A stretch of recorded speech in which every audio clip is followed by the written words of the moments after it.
दोस्तों आज मैं आपको वो 7 हैबिट्स बताऊंगा जो सिर्फ एक सक्सेसफुल इंसान में होती हैं और ये हैबिट्स आपको भी सक्सेसफुल बना सकती हैं।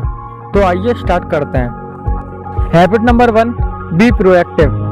समझो एक आदमी और वो अपनी मीटिंग में जा रहा होता है, वहीं रास्ते पर उसको उसका एक फ्रेंड मिल जाता है जो उससे बातचीत करने लगता है और जिसकी वजह से वो अपनी मीटिंग में टाइम पर नहीं पहुंच पाता है और उसकी ये मीटिंग कैंसिल हो जाती है।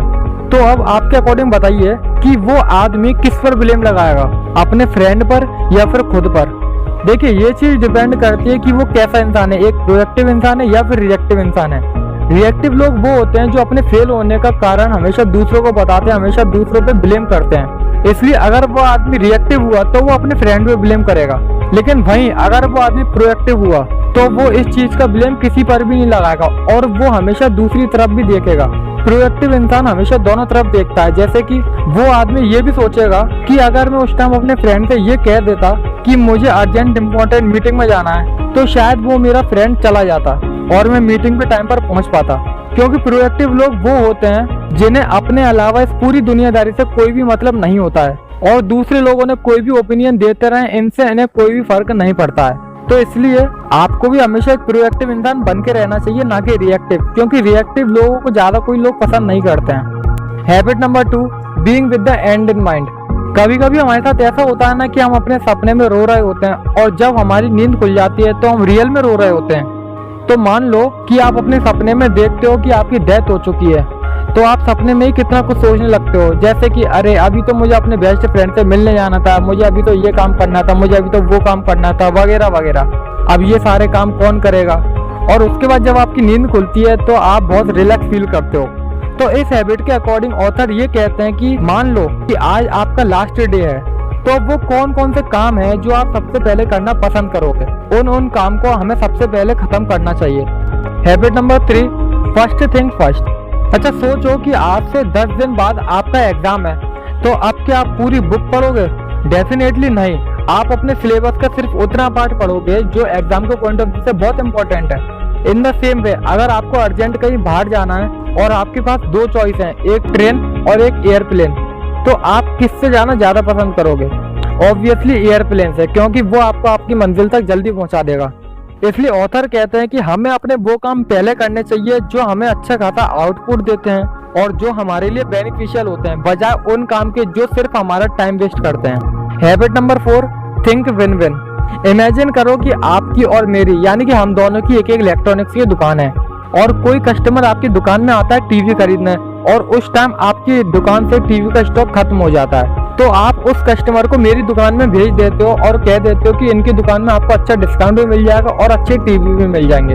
और अगर यही सेम काम मैं आपके साथ करता हूँ अपने कस्टमर्स को आपकी दुकान में बेचकर, तो यहाँ पर मैं एक विन विन सिचुएशन क्रिएट कर देता हूँ जिससे आपका भी फायदा हो और मेरा भी फायदा हो और इससे हमारे बिजनेस रिलेशन भी काफी ज्यादा अच्छे हो जाएंगे। लेकिन अगर मैं अपने कस्टमर्स को आपकी दुकान की बजाय दूसरी दुकान पे भेज दूं और आपकी दुकान के बारे में गलत गलत बोल दूं, आपके बारे में गलत गलत इन्फॉर्मेशन दे दूं जिससे मेरा फायदा हो जाए, तो यहाँ पर मैं एक विन लूज सिचुएशन क्रिएट कर देता हूँ जिसकी वजह से हमारे बिजनेस रिलेशन भी बहुत ज्यादा खराब हो जाएंगे और शायद ही नेक्स्ट टाइम से आप अपने कस्टमर्स को मेरी दुकान में भेजो। और विन लूज सिचुएशन से ना किसी का फायदा होता है ना किसी का घाटा होता है, सिर्फ और सिर्फ फ्रेंडशिप खराब होती है। इसलिए ऑथर कहते हैं कि अपनी लाइफ में हमेशा एक विन विन सिचुएशन क्रिएट करो जिससे आपका और सामने वाले का दोनों को फायदा हो, ना कि win lose situation. Habit number 5, seek first to understand then to be understood. Imagine करो कि आपके किसी फ्रेंड से तू मैं हो गई है, यानी कि बातचीत में लड़ाई हो गई है और यही बात आप अपने किसी दूसरे बेस्ट फ्रेंड को बताने जाते हो, अपने दिल का पूरा दुख दर्द उसके साथ शेयर करते हो और वहीं पर अगर वो आपका फ्रेंड पूरी बात सुने बिना जाने बिना आपकी फीलिंग्स को जाने बिना आपसे ही गलत गलत बोलने लगता है, आपकी गलती निकालने लगता है, तो आपको इससे काफी ज्यादा गुस्सा आएगा और आपका दिमाग खराब हो जाएगा और फिर नेक्स्ट टाइम से आप उससे कोई भी बात शेयर नहीं करोगे। इसलिए ऑथर के अकॉर्डिंग जब कोई दूसरा व्यक्ति हमसे अपना दुख दर्द बांटता है, अपनी कोई बात शेयर करता है, तो हमें उसकी पहले पूरी बात सुननी चाहिए, समझनी चाहिए, उसकी फीलिंग्स को भी हमें समझना चाहिए कि वो किस फीलिंग से बोल रहा है। बेवजह हमें दूसरे की गलती नहीं निकालनी चाहिए और ना ही उससे लड़ना चाहिए। Habit number 6, synergise. आप किसी कार में जा रहे हो और बीच रास्ते में आपकी कार बंद हो जाती है और उसके बाद स्टार्ट नहीं होती, तो आप उस कार को धक्का लगाने लगते हो जिससे वो आगे की तरफ बढ़ने लगे, लेकिन अकेले आपसे वो कार आगे नहीं बढ़ती। तो फिर आप और लोगों को बुलाते हो और उनके साथ इस कार को धक्का लगाते हो, और जब आप सब मिलकर धक्का लगाते हो तो कार इजीली आगे बढ़ने लगती है। तो इस हैबिट से हमें ये सीख मिलती है कि कोई भी काम करो तो दूसरों के साथ मिल बांट कर करो, क्योंकि दूसरों के साथ जब हम मिल बांट कर काम करते हैं तो वो काम हमारे लिए काफी ज्यादा आसान हो जाता है और हमें अपने अंदर से भी काफी ज्यादा अच्छा लगता है, क्योंकि कहते हैं ना कि मिल बांट कर प्यार बढ़ता है और असली मजा सबके साथ आता है। इसलिए आज के बाद कोई भी काम करो उसमें से ज्यादातर काम आप दूसरों के साथ मिल बांट कर करो। Habit number 7, sharpen the saw. Imagine करो कि आप अपने फ्रेंड ग्रुप के साथ एक पिकनिक पे गए हुए हो और वहीं पर आप एक आदमी को देखते हो जो पेड़ काट रहा होता है।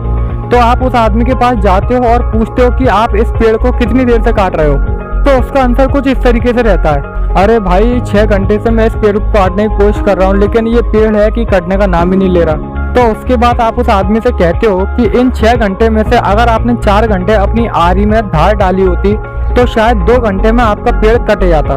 तो इस गलती का एहसास उस आदमी को हो जाता है। अब यहाँ पर हम भी उस पेड़ काटने वाले आदमी के जैसे ही हैं। हम किसी भी काम को करने से पहले उसका बेसिक पार्ट नहीं समझते हैं, डायरेक्ट एडवांस लेवल पे जाने की कोशिश करते हैं। इसलिए ऑथर कहते हैं कि जब भी कोई काम मिले तो सबसे पहले उसका बेसिक पार्ट समझो, उसके बाद एडवांस लेवल पे जाने की कोशिश करो, क्योंकि जब तक आपको बेसिक पार्ट समझ नहीं आएगा तब तक आप आगे नहीं बढ़ पाओगे और बार बार उस चीज में फेल होते रहोगे। और अगर ये बात रियल लाइफ में भी देखी जाए तो 11th क्लास के बाद हमेशा 12th क्लास आती है, ना कि 12th क्लास के बाद 11th क्लास। ये सारी हैबिट्स मैंने आपको स्टीफन कोवे की book the 7 habits of highly effective people से बताई है। अगर आप इस बुक को पूरे डिटेल में पढ़ना चाहते हो तो लिंक डिस्क्रिप्शन में है, आप वहां से जाके परचेस कर सकते हो। और अगर आप इसकी फ्री ऑडिबल बुक सुनना चाहते हो तो उसकी भी लिंक नीचे डिस्क्रिप्शन में दी हुई है, आप इसकी ऑडिबल बुक भी सुन सकते हो। अगर वीडियो में कही हुई आपको एक भी बात पसंद आई हो तो वीडियो को अभी लाइक करें और ज्यादा से ज्यादा शेयर करना ना। और अगर अभी तक आपने हमारे चैनल को सब्सक्राइब नहीं किया है तो इसको सब्सक्राइब करके इस बेल नोटिफिकेशन को ऑन कर दो, ताकि नेक्स्ट वीडियो हम जब भी अपलोड करें तो आपके पास तुरंत नोटिफिकेशन पहुंच जाए, क्योंकि मैं अपने चैनल पे ऐसे नॉलेजेबल वीडियोस लाता रहता हूँ। एंड फाइनली, जय हिंद, जय भारत।